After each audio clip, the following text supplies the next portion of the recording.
자, 이게 보궐선거에서 결국 참패를 하면서 일각에서는 국민의힘 비대위 전환 가능성이 거론되고 있습니다. 실제로 선거 전부터 참패를 예견하고 비대위를 주장하는 목소리가 아름아름 있었는데요.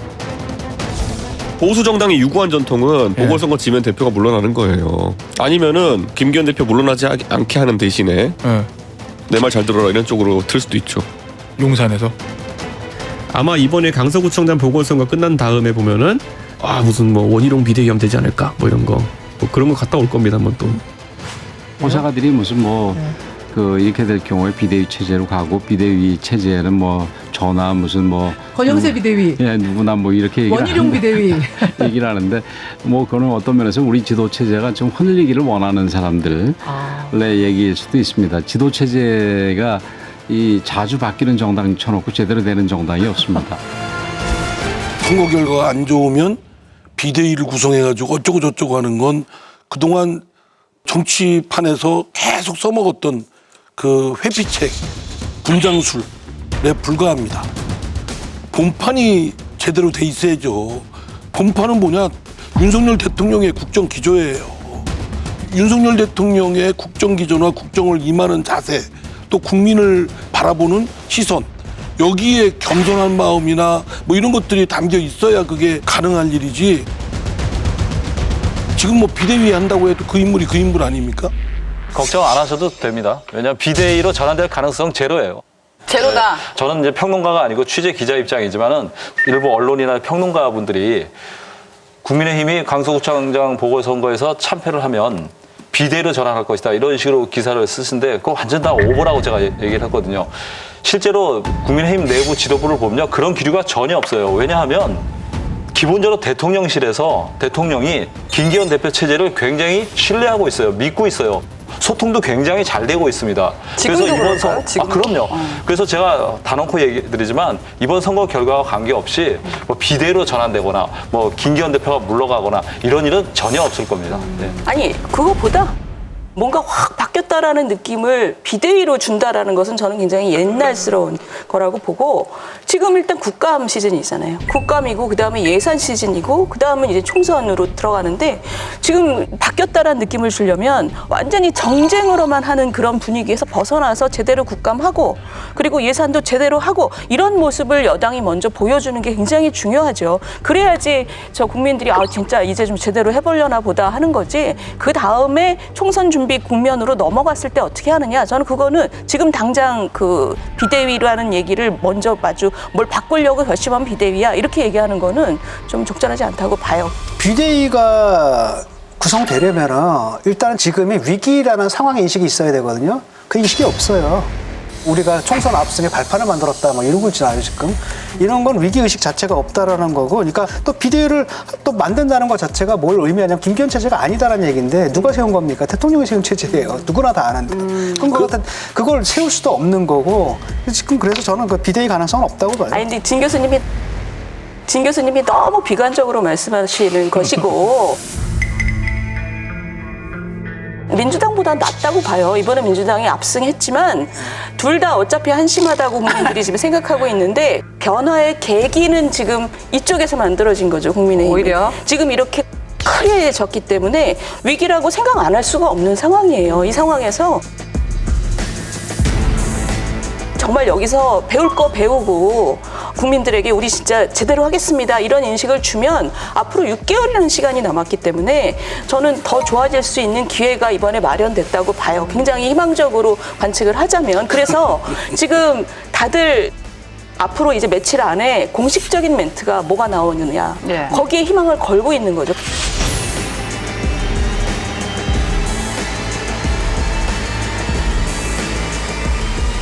저는 그 반전의 계기를 갖다 국힘에서 기대하지는 않아요. 민주당에서 기대합니다.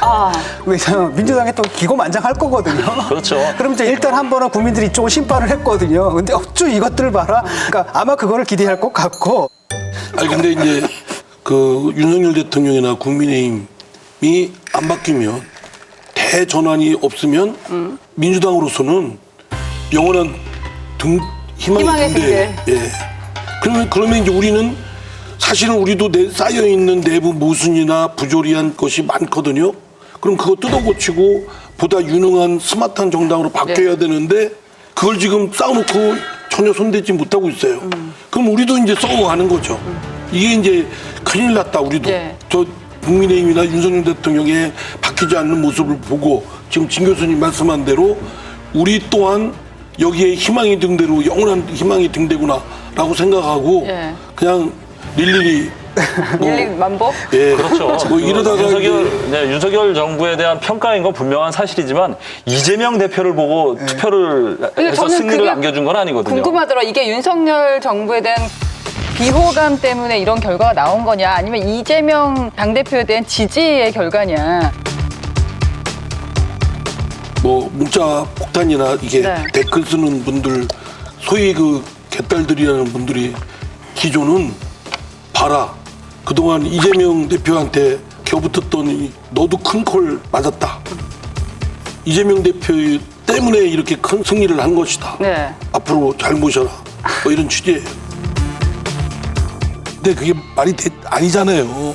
국민들 보통 사람들의 상식에 비춰보면 너무나 양극단이 말이 안 되는 얘기인데 이제 상식에 반하는 행태들을 보이는데 이제 내년 총선에 국민들이 이 반상식을 보이는 행태에 대해서 어느 쪽을 더 호되게 꾸짖을까?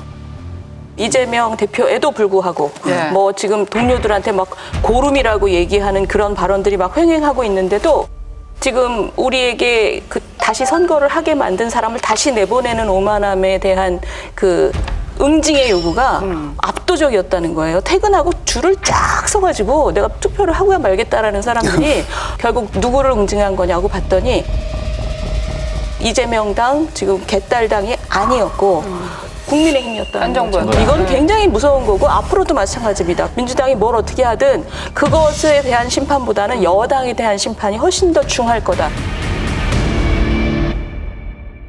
일각에서는 윤석열 대통령이 어떻게 달라지느냐에 따라서 약이 될 수도 있고 독이 될 수도 있다는 그런 얘기도 있거든요. 그렇습니다. 윤석열 대통령의 이제 국정 기조 전환이 이제 요구되는 시점인데 그 선거 다음 날 조선일보 사설에서 윤석열 대통령이 달라지면 전화위복이 될 수도 있다 이런 사설 내용이 실렸는데